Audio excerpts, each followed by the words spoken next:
Hello friends, आप सभी का हमारे YouTube channel for all exam में स्वागत है। आज हम आपके लिए लेकर आए हैं साइंस के कुछ महत्वपूर्ण तथ्य। हमारा पहला टॉपिक है यांत्रिकी। यांत्रिकी किसे कहते हैं? भौतिकी की वह शाखा जिसमें वस्तु की गति का अध्ययन किया जाता है यांत्रिकी कहलाती है।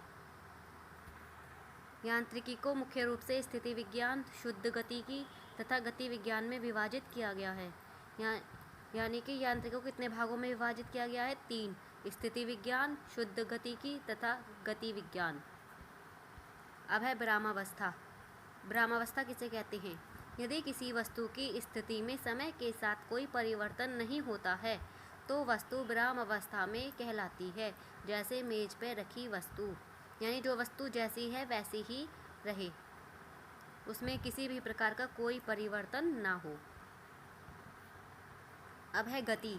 यदि किसी वस्तु की स्थिति में समय के साथ परिवर्तन हो रहा है तो वस्तु गति की अवस्था में कहलाती है। यानी यदि किसी वस्तु की स्थिति में अगर कुछ परिवर्तन हो रहा है समय के साथ, तो वह उस वस्तु की गति की अवस्था कहलाती है, यानी उसे उस वस्तु की गति कहते हैं। गति को 3 भागों में बांटा गया है: एक विमीय गति, द्विविमीय गति और त्रिविमीय गति। एक विमीय गति कौन सी होती है? यदि किसी कण की गति को व्यक्त करने के लिए एक ही निर्देशांक की आवश्यकता होती है तो कण की गति को एक विमीय गति कहते हैं। यानी किसी कण की गति को व्यक्त करने के लिए यदि एक निर्देशांक की आवश्यकता होती है तो उसे एक विमीय गति कहते हैं, और यदि किसी वस्तु की स्थिति को व्यक्त करने के लिए 2 निर्देशांकों की आवश्यकता होती है तो उसे द्विविमीय गति कहते हैं।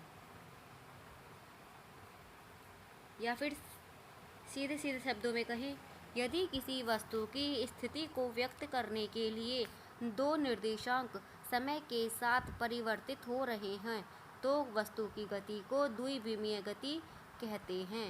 द्विविमीय गति में वस्तु तल में गति करती है, जैसे पृथ्वी के चारों ओर उपग्रह का घूर्णन, वृत्ताकार मार्ग पर साइकिल की गति या फिर वृत्तीय गति। अब है त्रिविमीय गति। यदि किसी वस्तु की स्थिति को व्यक्त करने के लिए 3 निर्देशांक समय के साथ परिवर्तित हो रहे हों तो वस्तु की गति को त्रिविमीय गति कहते हैं, जैसे बगीचे में उड़ती मधुमक्खी या फिर जल के अणुओं की गति। अब है हमारी दूरी। दूरी किसे कहते हैं? किसी गतिमान वस्तु द्वारा किसी मार्ग पर चली गई कुल लंबाई को वस्तु के द्वारा चली गई दूरी कहते हैं। दूरी कैसी राशि है? अदिश। दूरी एक अदिश राशि है। अदिश राशि किसे कहते हैं? जिसमें दिशा की आवश्यकता नहीं होती। अब है विस्थापन। जब कोई वस्तु एक स्थिति से दूसरे स्थिति तक गति करती है तो वस्तु की गति की प्रारंभिक तथा अंतिम स्थितियों के बीच की न्यूनतम दूरी को उस वस्तु का विस्थापन कहते हैं। विस्थापन एक सदिश राशि है, यानी इसमें दिशा की आवश्यकता होती है कि किस दिशा में कितना विस्थापन हुआ है। अब है वेग। किसी वस्तु द्वारा एकांक समय में तय किया गया विस्थापन वस्तु का वेग कहलाता है। वेग का एसआई मात्रक मीटर पर सेकंड होता है।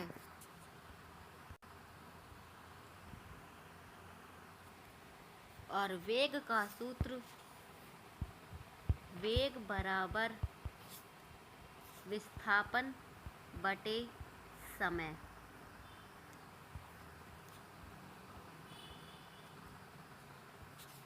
यानी वेग बराबर विस्थापन बटे समय, और वेग का एसआई मात्रक मीटर पर सेकंड होता है। अब है चाल। किसी वस्तु द्वारा एकांक समय में तय की गई दूरी को उस वस्तु की चाल कहते हैं। चाल का एसआई मात्रक मीटर पर सेकंड होता है, और चाल का फॉर्मूला क्या होता है? चाल बराबर दूरी बटे समय।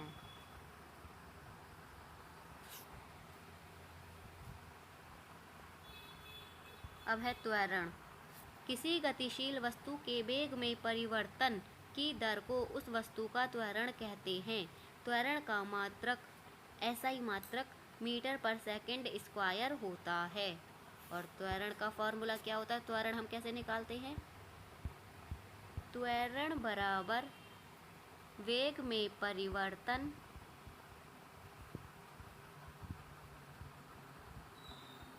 बटे परिवर्तन में लगा समय।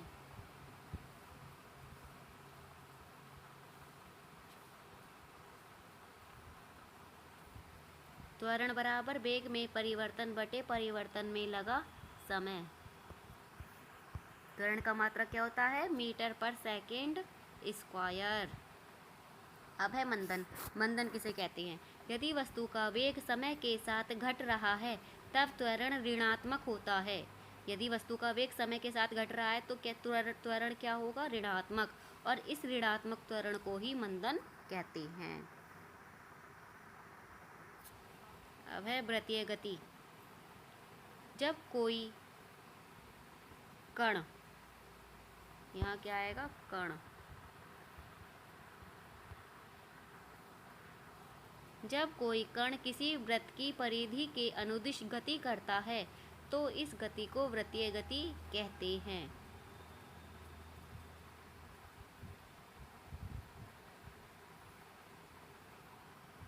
और परिधि क्या होती है? ये हमारी परिधि होती है, ये केंद्र होता है। यदि कोई वस्तु वृत्तीय पथ पर एक समान चाल से चलती है तो उसकी गति एक समान वृत्तीय गति कहलाती है। ये मेरे बिल्कुल सीधे सिंपल से नोट्स हैं। अगर आप नोट करना चाहें तो अपनी कॉपी में नोट कर सकते हैं। ये बिल्कुल सीधी सिंपल सरल भाषा में किए गए हैं। अब है हमारा अभिकेंद्र त्वरण। जब कोई कण एक समान वृत्तीय गति करता है तब कण के वेग का परिमाण, यहाँ क्या है? कण के वेग का परिमाण नियत रहता है लेकिन उसकी दिशा लगातार बदलती रहती है। इस स्थिति में कण पर उसके वेग की दिशा के लंबवत एक त्वरण कार्य करता है जिसकी दिशा सदैव केंद्र की ओर होती है। इस त्वरण को अभिकेंद्र त्वरण कहते हैं। अब है बल। बल क्या है? बल वह बाह्य कारक है जो वस्तु की अवस्था में तथा उसकी आकृति में परिवर्तन का प्रयास करता है। जैसे यदि हम किसी बॉल को लेंगे, फुटबॉल जैसी बॉल को, अगर उसे पिचकाएंगे तो वो पिचक जाएगी। तो इस पर हम क्या कर रहे हैं? एक प्रकार का बल लगा रहे हैं। बल कैसी राशि है? सदिश। और बल का मात्रक क्या है? न्यूटन। बल का SI मात्रक क्या है? न्यूटन। और CGS पद्धति में बल का मात्रक क्या है? डाइन। अब है अभिकेंद्र बल। जब कोई वस्तु किसी वृत्ताकार मार्ग पर चलती है तो उस पर एक बल वृत्त के केंद्र की ओर कार्य करता है। इसे अभिकेंद्र बल कहते हैं। इसका फॉर्मूला होता है F बराबर mv² बटे r। F क्या है हमारा? अभिकेंद्र बल। m द्रव्यमान, v वेग और r रेडियस। अब है हमारा अपकेंद्र बल। अपकेंद्र बल एक छद्म बल है जिसकी दिशा अभिकेंद्र बल की विपरीत दिशा में होती है। अब है घर्षण बल। वह बल जो वस्तुओं के संपर्क तल पर कार्य करता है तथा सापेक्ष गति का विरोध करता है, घर्षण बल कहलाता है।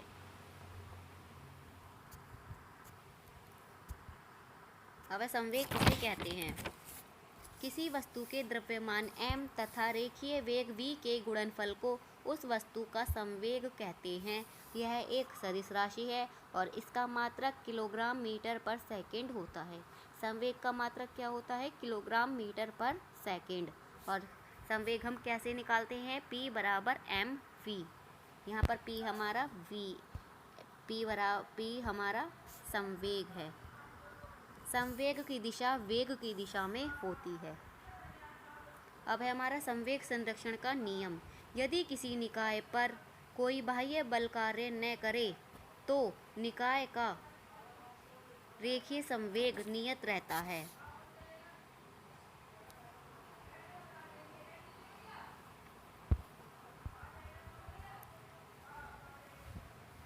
इसे रेखीय संवेग संरक्षण का सिद्धांत कहते हैं। यानी यदि किसी निकाय पर कोई बाह्य बल कार्य न करे तो निकाय का रेखीय संवेग नियत रहता है और इसे ही हम रेखीय संवेग संरक्षण का सिद्धांत कहते हैं। अब है न्यूटन की गति के नियम। न्यूटन ने 3 नियम दिए। प्रथम नियम, यदि कोई वस्तु विराम अवस्था में है तो विराम अवस्था में ही रहेगी, और यदि कोई वस्तु गति की अवस्था में है तो वह गति की अवस्था में ही रहेगी जब तक उस पर कोई बाह्य बल ना लगाया जाए। इस नियम को जड़त्व का नियम भी कहते हैं। यानी न्यूटन के गति का जो पहला नियम है उसे हम जड़त्व का नियम भी कहते हैं। जड़त्व क्या है? अब जड़त्व किसी वस्तु का वह गुण है जिसके कारण वह अपनी विराम अवस्था तथा एक समान गति की अवस्था में परिवर्तन का विरोध करता है। अब है हमारा द्वितीय नियम, किसी वस्तु पर कार्यरत बल वस्तु के संवेग परिवर्तन की दर के अनुक्रमानुपाती होता है तथा संवेग में परिवर्तन लगाए गए बल की दिशा में होता है। इसका मतलब है F बराबर delta P upon delta T equal to ma।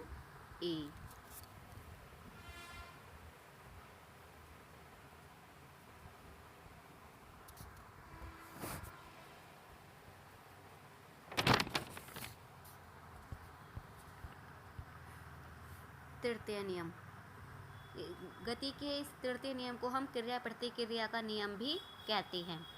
अब न्यूटन ने गति का तीसरा नियम क्या दिया? जब कोई वस्तु किसी दूसरी वस्तु पर बल लगाती है तब दूसरी वस्तु भी पहली वस्तु पर बल लगाती है।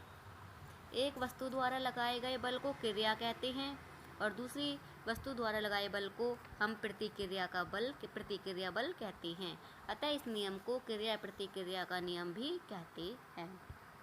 अब है आवेग। आवेग को किसे कहते हैं?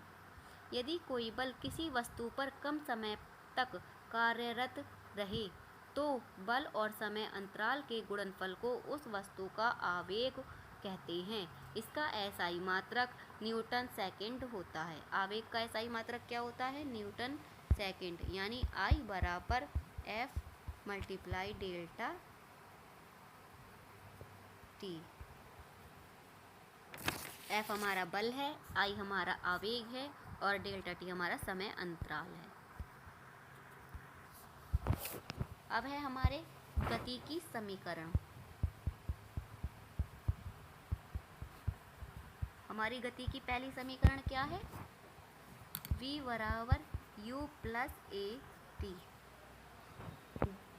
V क्या है? अंतिम वेग। U क्या है? प्रारंभिक वेग। और A क्या है? त्वरण। और T क्या है? समय। हमारी दूसरी है S बराबर U T plus half A T square. यहाँ पर S क्या है? दूरी। 2 समीकरण ये होगी। अब हमारी तीसरी समीकरण क्या है? V स्क्वायर बराबर U square plus 2AS। A क्या है? हमारा त्वरण। S क्या है? दूरी। V हमारा अंतिम वेग और U हमारा प्रारंभिक वेग। सो फ्रेंड, अगर आपको ये वीडियो अच्छी लगी हो, समझ में आई हो, तो प्लीज़ लाइक करना मत भूलिएगा। प्लीज़ प्लीज़ प्लीज़ प्लीज़ हमारी वीडियो को लाइक करें, ज़्यादा से ज़्यादा शेयर करें और हमारे चैनल को सब्सक्राइब ज़रूर कर लें।